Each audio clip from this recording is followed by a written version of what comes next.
जगाच्या पाठीवर या विशेष बुलेटिनमध्ये तुमचं स्वागत आणि पुढच्या अर्ध्या तासात आंतरराष्ट्रीय घडामोडी पाहूयात। ब्रिटनचे पंतप्रधान बोरिस जॉन्सन आज पासून 2 दिवस भारत दौऱ्यावरती येत आहेत आणि ज्यामुळे दीर्घकालीन भागीदारी अधिक दृढ होणार आहे। जॉन्सन गुजरातमधल्या अहमदाबाद इथून आपल्या दौऱ्याची सुरुवात करतील आणि मोठ्या व्यावसायिक समूहांच्या नेत्यांना ते भेटतील। यूकेचे पंतप्रधान गुजरातला भेट देण्याची ही पहिलीच वेळ असेल। भारतातील 5वं सर्वात मोठं राज्य आणि यूकेमधील जवळजवळ निम्मी ब्रिटिश भारतीय लोकसंख्या आहे। ब्रिटनचे पंतप्रधान बोरिस जॉन्सन भारत दौऱ्यावरती आहेत आणि या दौऱ्यादरम्यान बोरिस यांनी भारतीयांसाठी जास्तीत जास्त व्हिसा देण्यासंदर्भातले संकेत दिलेत। भारतीयांमध्ये गजब कौशल्य असून आमच्या अर्थव्यवस्थेकरता अशा लोकांची कमी असल्याचं बोरिस यांनी माध्यमांशी बोलताना सांगितलं। ब्रिटनचे पंतप्रधान झाल्यानंतरचा बोरिस यांचा हा पहिलाच भारत दौरा आहे। याआधी त्यांचा भारत दौरा निश्चित झाला होता, मात्र कोरोनामुळे तो पुढे ढकलला गेला। युक्रेनचे अध्यक्ष व्लादिमीर झेलेन्स्की यांनी रशियाचे अध्यक्ष व्लादिमीर पुतिन यांच्याशी बोलण्यास तयारी दर्शवली आहे। युद्ध समाप्तीबाबत आपण चर्चेसाठी तयार असल्याचं झेलेन्स्की यांनी सांगितलं, मात्र रशियाला युक्रेनमध्ये शांतता तोडगा काढायचा आहे यावरती विश्वास बसत नसल्याचं त्यांनी म्हटलं। दरम्यान मसुदा पास केला असून त्याला प्रतिसाद मिळण्याची वाट पाहत असल्याचं पेस्कोव्ह यांनी सांगितलं। युनायटेड स्टेट्स आणि युनायटेड किंगडमच्या समर्थनामुळे इतर युरोपीय देशांच्या दबावाखाली जर्मनी हे रशियावरती तेल निर्बंध स्वीकारेल असा विश्वास युक्रेनच्या नेत्यांनी व्यक्त केला।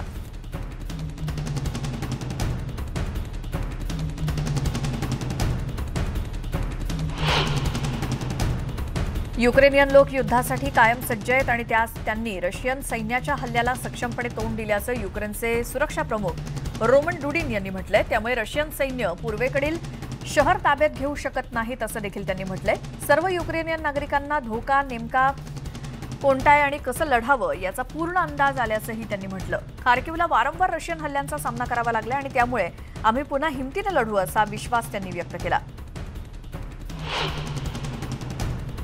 युक्रेनियन शहरातील मारियोपोलमधील एका शाळेमध्ये विशेष लष्करी मोहीम सुरू करण्यात आली आहे। रशियानं मानवतावादी मदतीचा भाग म्हणून पाठ्यपुस्तकांची मदत केल्याचं सांगण्यात आलं आणि या शाळेत 721 मुलं शिकत असल्याची माहिती समोर आली आहे।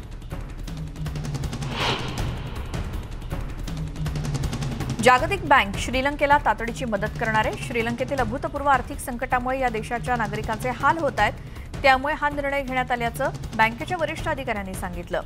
आंतरराष्ट्रीय नाणेनिधीनं सुद्धा श्रीलंकेला सर्वतोपरी मदत करण्याचं आश्वासन दिलंय। एझरा मिलरला मंगळवारी हल्ल्याच्या संशयावरून अटक करण्यात आली। जस्टिस लीग या चित्रपटासाठी त्याला ओळखलं जातं।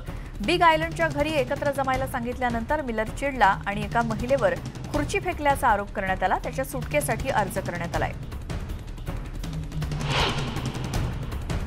काही देशांमध्ये मास्क सक्ती शिथिल केल्यानंतरही विमानातून प्रवासी अजूनही मास्क वापरत असल्याचं चित्र आहे। सिएटल टॅकोमा आंतरराष्ट्रीय विमानतळावरती अनेक प्रवासी मास्क परिधान केलेले बघायला मिळाले। मेरीलँडहून भेट देणाऱ्या 80 वर्षीय शर्ली स्मिथनं नागरिकांच्या सजगतेचं कौतुक केलंय आणि कोविड पूर्णतः संपलेला नसून नियमांचं पालन करणं आवश्यक असल्याची भावना स्मिथनं व्यक्त केली। आर्थिक निर्बंध आणि युक्रेनमध्ये लष्करी कारवाई सुरू झाल्यापासून रशियामधील बागांसह ग्रामीण मालमत्तेची मागणी वाढली आहे। त्याचसोबत युक्रेनमधील विशेष लष्करी कारवाईच्या सुरुवातीपासूनच मोठ्या शहरांच्या बाहेर फार्म हाऊसची आणि सेकंड होमची मागणी वाढली आहे। तज्ज्ञांच्या मते युद्ध संघर्षाच्या पहिल्या आठवड्यात या जमिनींचे दर 10% 30% वाढलेत आणि सध्याची फ्लाईट बंदी आणि इतर निर्बंधांमुळे परदेशातील सुट्टीतील सहलींसाठी पर्याय म्हणून काही लोक हंगामी कॉटेज खरेदी करताना दिसतात। युनायटेड स्टेट्समधील बहुसंख्य लोक विमान आणि इतर सामायिक वाहतुकीवरती प्रवास करणाऱ्या लोकांसाठी मास्कची आवश्यकता आहे याचं समर्थन करतायत असं सर्वेक्षणामधून आढळून आलंय। The associated press NORC centre for public affairs रिसर्चनं हे सर्वेक्षण केलंय। सर्वेक्षण केलेल्यांपैकी 56% लोक विमानं, ट्रेन आणि सार्वजनिक वाहतुकीमध्ये या दरम्यान मास्क घालणं आवश्यक आहे असं म्हणतायत, तर 24% लोक मास्कचा विरोध करतायत आणि 20% लोक जे म्हणतात की कुठल्याही प्रकारे मत नोंदवू इच्छित नाहीत। मिशिगन स्टेट सेंट मॅलरी मॅकमॉरो यांनी मंगळवारी लॉन्सिंगमधील कॅपिटल फ्लोअरवरती भाषण केलं। लॉयल ओकमधील डेमोक्रॅट मॅकमॉरो यांनी रिपब्लिकन स्टेट हुसेन लानाथॉस यांनी निधी उभारणीच्या ईमेलमध्ये केलेल्या दाव्यांपासून स्वतःचा बचाव केला.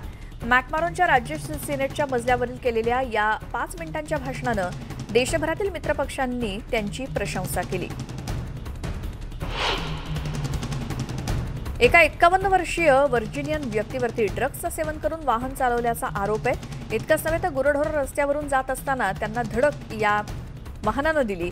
शिकागोच्या नैऋत्येला सुमारे 35 मैल अंतरावरती असलेल्या जोलियटमध्ये आंतरराज्यीय महामार्ग क्रमांक 80 वरती हा अपघात घडला. इलिनॉय राज्य पोलिसांच्या म्हणण्यानुसार अपघात टाळण्यासाठी वेग कमी करणं अपेक्षित होतं, मात्र त्यामध्ये यश आलं नाही आणि लेनचा अयोग्य वापर केल्याबद्दलचे दाखले देण्यात आले. त्या व्यक्तीला जीवघेण दुखापत झाली असून उपचारासाठी स्थानिक रुग्णालयात दाखल करण्यात आलंय. या अपघातामुळे गुरं राखणाऱ्यांचं प्रचंड नुकसान झालंय. ब्युनॉस आयर्सच्या मध्यभागी असलेल्या एका गरीब भागामध्ये अन्न मदतीसाठी महिला आणि मुलांनी रांगा लावल्या होत्या. राष्ट्रपती अल्बर्टो फर्नांडिस यांच्याकडून दिला जाणाऱ्या मदतीचा उद्देश हा बेरोजगारी आणि कमी उत्पन्न असलेल्यांना महागाईचा सामना करण्यास मदत करणं हा आहे. 2021 मध्ये अर्जेंटिनातील राहणीमानाच्या खर्चात 50.9% वाढ झाली. हजारो लोक त्यांच्या उत्पन्नाची पूर्तता करण्यासाठी सूप किचनवरती अवलंबून असतात, कारण देशामध्ये जगातील सर्वोच्च महागाई दर आहे. ब्युनॉस आयर्समधील अनेक शँटीटाऊनपैकी एक असलेल्या फ्रागा इथे सूप किचन 933 मुलांसाठी जेवण देतं आणि 200हून अधिक लोकांची प्रतीक्षा यादी आहे. सरकार आपल्या कामगारांसाठी रेशन आणि गरिबीस्तर वेतन प्रदान करत आहे, ज्याचा लोकांना फायदा होतोय.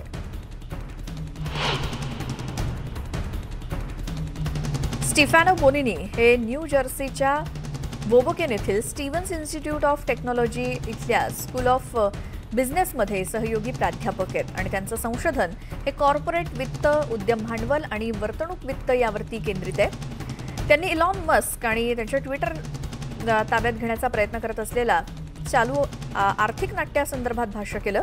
तर बोनिनींनी मस्कसाठी उपलब्ध असलेले पर्याय सांगितले. त्याचसोबत टेकओव्हर बोलीवर ट्विटरचे संचालक मंडळ कशी प्रतिक्रिया देत आहेत आणि मस्कचं लार्जर दॅन लाईफ व्यक्तिमत्व या व्यवहारामध्ये कसं सामील आहे याबद्दल त्यांनी माहिती दिली.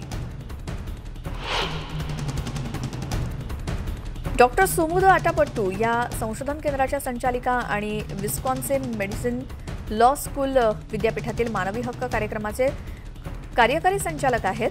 डॉक्टर आटापट्टू यांनी हवामान बदल आणि मानवी हक्क यांच्यामध्ये काय संबंध आहेत आणि हवामान बदलामुळे त्या अधिकारांवरती कसा परिणाम होतो यावरती चर्चा केली.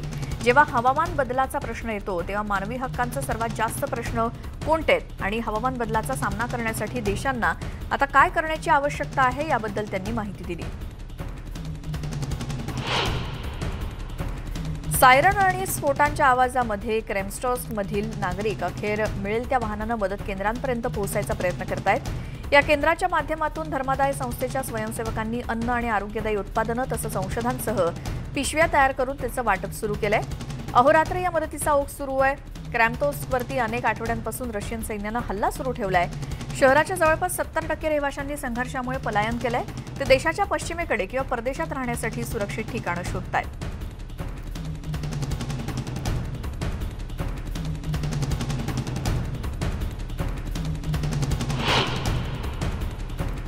फ्लोरिडातील फेडरल न्यायाधीशांनी दिलेल्या सार्वजनिक वाहतुकीदरम्यान मास्क सक्तीचे आदेश काढून टाकण्याच्या निर्णयामुळे प्रवाशांमध्ये थोडा गोंधळ आहे. US centers for disease control and प्रिव्हेन्शननं अलीकडेच 3 मे पर्यंत आदेश हे वाढवले होते मास्क सक्तीचे, ज्यामुळे आता USच्या बहुसंख्य प्रकरणांसाठी जबाबदार असलेल्या कोरोना व्हायरसच्या BA.2 ओमायक्रॉन सब व्हेरियंटचा अभ्यास करण्यासाठी अधिक वेळ मिळावा हा त्यामागचा उद्देश होता. पण न्यायालयाच्या निर्णयानं हा आदेश स्थगित करावा लागलाय.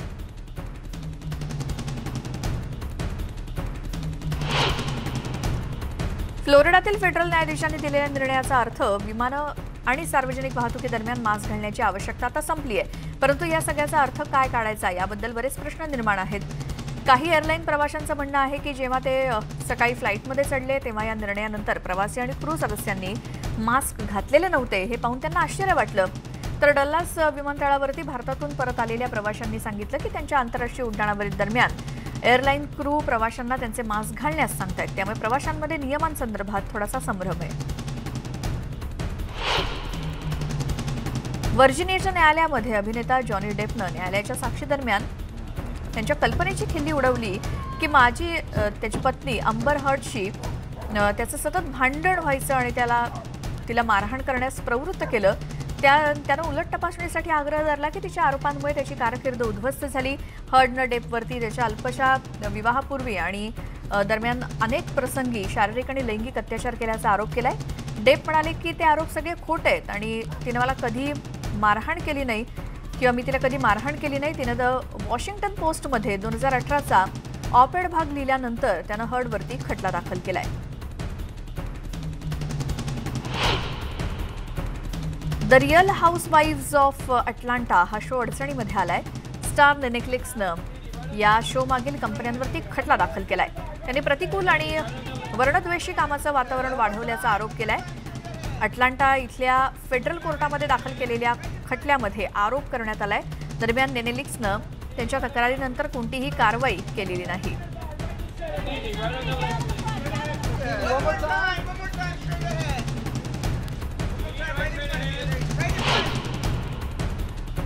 सीन पेन आणि जुलिया रॉबर्ट्स सोमवारी रात्री 18 एप्रिल 2022 रोजी न्यूयॉर्कमध्ये गॅसलिटच्या जागतिक प्रीमियरला उपस्थित होते. गॅसलिट ही काही मर्यादित मालिकांपैकी एक असून त्याची कथा ही वॉटरगेट घोटाळ्यातील विसरलेल्या पात्रांवरती लक्ष केंद्रित करते.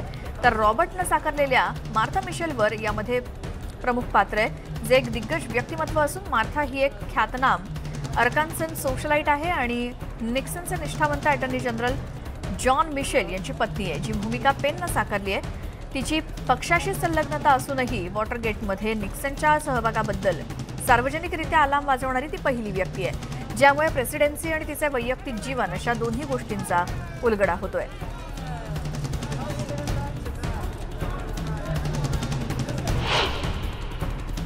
प्रिन्स हॅरी आणि त्याची पत्नी मेघन यांच्या उपस्थितीमध्ये ऑटोमोटिव्ह इन्व्हिक्टस गेम्सचं उद्घाटन झालं. यावेळी कारच्या अडथळ्यांच्या स्पर्धेत सहभागी असलेल्या सगळ्या स्पर्धकांशी त्यांनी संवाद साधला आणि त्यांना शुभेच्छा दिल्या.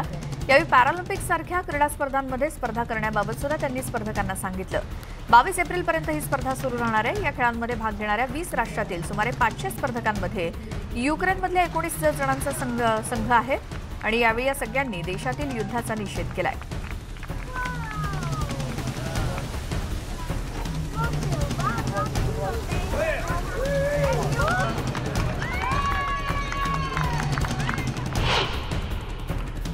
सँटियागोमधील प्राणी संग्रहालयातील प्राणी इस्टर एग ट्रीटचा आनंद घेत आहेत. चिलीची राजधानी सँटियागोच्या बाहेरील बुइन प्राणी संग्रहालयातील प्राण्यांनी इस्टर संडे साजरा केला. प्राणी संग्रहालयाचे संचालक इग्नासियो इडिलसोगा म्हणाले की या प्राण्यांसाठी इस्टर एग हे त्यांचं अन्न शोधण्यासाठीचं उत्तेजक आहे. त्यांना अन्न शोधण्यासाठीचं काम करावं लागेल.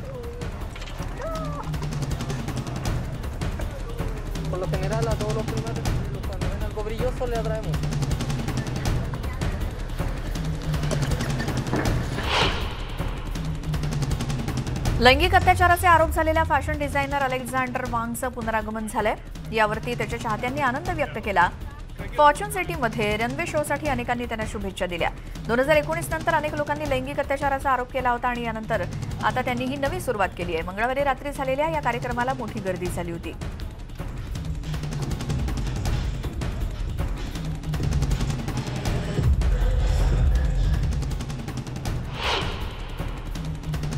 युक्रेनमधील युद्धामुळे रशिया आणि बेलारूसमधील टेनिसपटूंना यंदाच्या विम्बल्डनमध्ये खेळण्याची परवानगी मिळणार नाही अशी घोषणा ऑल इंग्लंड क्लबनं बुधवारी केली. बंदीमुळे प्रभावित झालेल्या प्रमुख खेळाडूंमध्ये US open champion Daniil Medvedev यांचा समावेश आहे, जो अलीकडे ATP क्रमवारीमध्ये प्रथम क्रमांकावरती पोहोचलाय आणि सध्या दुसऱ्या क्रमांकावरती आहे. 27 जूनपासून विम्बल्डनला सुरुवात होणार आहे. युक्रेनवरील आक्रमणानंतर रशियन खेळाडूंना अनेक खेळांमध्ये भाग घेण्यास बंदी घालण्यात आली आहे.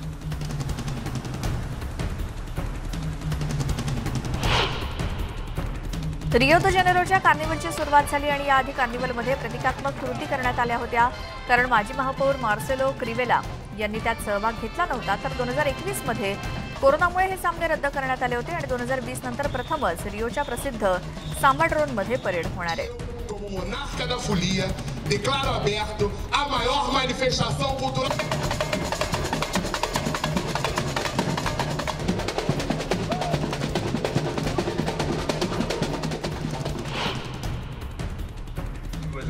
नेटफ्लिक्सचे शेअर्स मोठ्या प्रमाणात घसरल्यामुळे नेटफ्लिक्सचे शेअर्स फ्री फॉलमध्ये पाठवले गेले, ज्यामुळे कंपनीला जाहिरातींवरती प्रयोग करण्याचा विचार करायला भाग पडलाय. नेटफ्लिक्सनं गेल्या वर्षभरात गमावलेली गती परत मिळवून देण्यासाठी याची घोषणा करण्यात आली. जानेवारी ते मार्च या तिमाहीमध्ये नेटफ्लिक्सच्या ग्राहकांच्या संख्येत 2 लाखांची घट झाली. युक्रेन विरुद्धच्या युद्धाचा निषेध करण्यासाठी नेटफ्लिक्सच्या रशियामधून माघार घेण्याच्या निर्णयामुळे ही घसरण झाली आहे आणि त्याचा परिणाम म्हणजे 7 लाख सदस्यांचं नुकसान झालंय. नेटफ्लिक्सनं चालू एप्रिल ते जून या तिमाहीमध्ये आणखी 2 दशलक्ष सदस्यांचं नुकसान होण्याचा अंदाज व्यक्त केलाय. वर्षात उत्तरोत्तर कमी झालेल्या या वाढीमुळे नेटफ्लिक्सच्या गुंतवणूकदारांना मोठा धक्का बसलाय.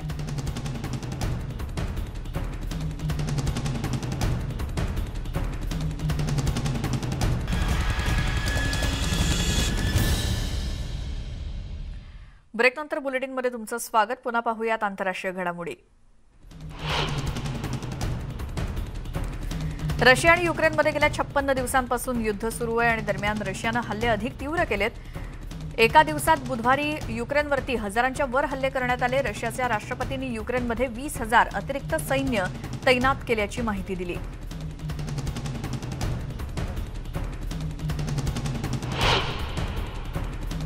युक्रेनसोबत सुरू असलेल्या युद्धादरम्यान रशियानं बुधवारी नवीन सरमत इंटरकॉन्टिनेंटल बॅलिस्टिक क्षेपणास्त्राची यशस्वी चाचणी केली, अशी माहिती स्वतः रशियानं माध्यमांना दिली. याबाबत बोलताना रशियाचे राष्ट्राध्यक्ष व्लादिमीर पुतीन म्हणाले की युक्रेनसोबत सुरू असलेल्या युद्धादरम्यान रशियाला धमकावण्याचा प्रयत्न करणाऱ्यांना हे क्षेपणास्त्र दोनदा विचार करण्यास भाग पाडेल.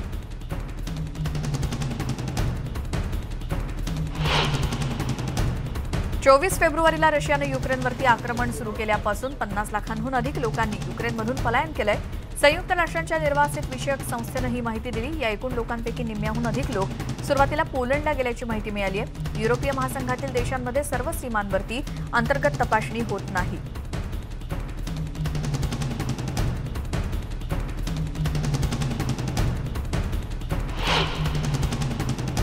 पाकिस्तानचे माजी पंतप्रधान इम्रान खान यांचे कारनामे समोर आलेत. इम्रान खान यांनी केलेल्या खर्चाबद्दल खुलासे समोर आलेत. इम्रान खान यांच्या घरापासून ते सचिवालयापर्यंत येण्यासाठी हेलिकॉप्टरचा खर्च समोर आलाय. 3 वर्ष 8 महिन्यात 55 करोड खर्च झाल्याचं समोर आलंय.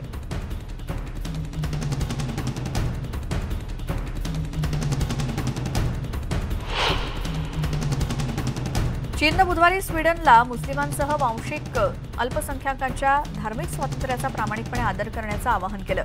कारण नॉर्डिक देशानं डॅनिश अतिउजवे राजकारणी रास्मुस पालुदान यांच्या सभा आणि नियोजित कुराण जाळल्यामुळे देशभरात अशांतता निर्माण झालेली दिसते आणि दैनंदिन ब्रीफिंगमध्ये चीनी परराष्ट्र मंत्रालयाचे प्रवक्ते वान बेनबिंग यांनी कोणत्याही धर्माविरुद्ध भेदभाव करण्यास विरोध केला. तर वांग यांनी श्रीलंकेला आपत्कालीन मानवतावादी मदत पाठवण्याचा बीजिंगचा निर्णय जाहीर केला, परंतु ही मदत कधी आणि कोणत्या स्वरूपात दिली जाईल हे काही सांगितलं नाही. इराक आणि अफगाणिस्तान युद्धांशी संबंधित गुप्त फाईल्स प्रकाशित केल्याबद्दलच्या खटल्याला सामोरं जाण्यासाठी ब्रिटनच्या न्यायालयानं विकिलीक्सचा संस्थापक जुलियन असांजला अमेरिकेच्या ताब्यात देण्याचा औपचारिक आदेश जारी केला. आता हा निर्णय गृहमंत्री प्रीती पटेल यांच्यावरती अवलंबून आहे. तथापि प्रत्यार्पणाला मान्यता दिल्यास असांजचे वकील उच्च न्यायालयामध्ये 14 दिवसांच्या आत अपील करू शकतात.